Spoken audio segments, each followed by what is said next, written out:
మనచ వాచ కర్మేన నేను లెక్కర జోలికి ఎప్పుడు పోలేదు. లెక్క ఇస్తే నాకు సంబంధం లేదు. నేను 7వ తరగతి చదివేటప్పుడే మా నాన్న తాగుడు వల్ల మా అమ్మ ఆత్మహత్య చేసుకున్న దాకెళ్ళింది. నా కళ్ళతో చూశాను నేను. అదే తాగుడు మానలేక మా నాన్న చనిపోయాడు. అదే తాగుడుతో నా తమ్ముడు చనిపోయాడు. నా కుటుంబంలో అలా జరిగిన తర్వాత ఈ రోజు వరకు నేను లిక్కర్ జోలికి వెళ్ళలేదు. లిక్కర్ని ద్వేషిస్తాను. లిక్కర్ జోలికి వెళ్ళాను. కేసులు పెట్టచ్చు, అరెస్టులు చేయొచ్చు. నేను దానికి బాధపడడం లేదు. నేను చిన్నప్పటి నుంచి ఏదైతే దేశించానో అందులో అరెస్ట్ చేయడం బాగా చేసింది.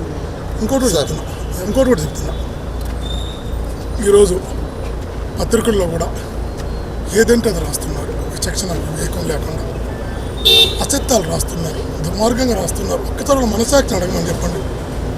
సరే, తప్పు చేస్తుంటే 10% తప్పు చేస్తుంటే 90% యాడ్ చేసుకుంటాను, 100% యాడ్ చేసుకోవటాన్ని మనసుకు బాధేస్తాను. మళ్ళా చెప్తే అరెస్ట్ చేసినందుకు బాధ లేదు. చిన్నప్పటి నుంచి దేశించిన లిక్కర్ కేసులో అరెస్ట్ చేయడం మనసుకు బాధేస్తాను. నేను ఒక వేద పాఠశాల నడుపుతాను. 13 ఏళ్ళుగా నడుపుతున్నా. 160 మంది పిల్లలు చదువుతున్నారు. 160 మంది పిల్లలు చదువుతున్న బ్యాట్స్బాల్ నడిపే నేను తాగుడుకు అలవాటు పడ్డా, మద్యం వ్యాపారం చేస్తే ఆ రోజు నైతికంగా హక్కు కోల్పోతాను. నేను ఆ రోజు నైతికంగా హక్కు కోల్పోతా, ధర్మం కూడా. ఈరోజు నేను ప్రతి మనిషి బతకాలంటే బ్రతుకుతురువు. ప్రతి మనిషి బతకాలంటే వ్యాపారం ఉద్యోగమో చేయాలి. నేను ఉద్యోగమో వ్యాపారమో చేయాలి. నేను వ్యాపారం చేసుకుంటూ ఉంటాను.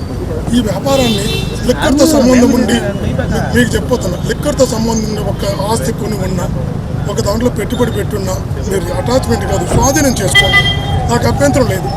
కానీ లిక్కర్తో సంబంధం లేకుండా మా బ్రతుకుతురు మీద కొడుతున్నారు, కడుపు మీద కొడుతున్నారు.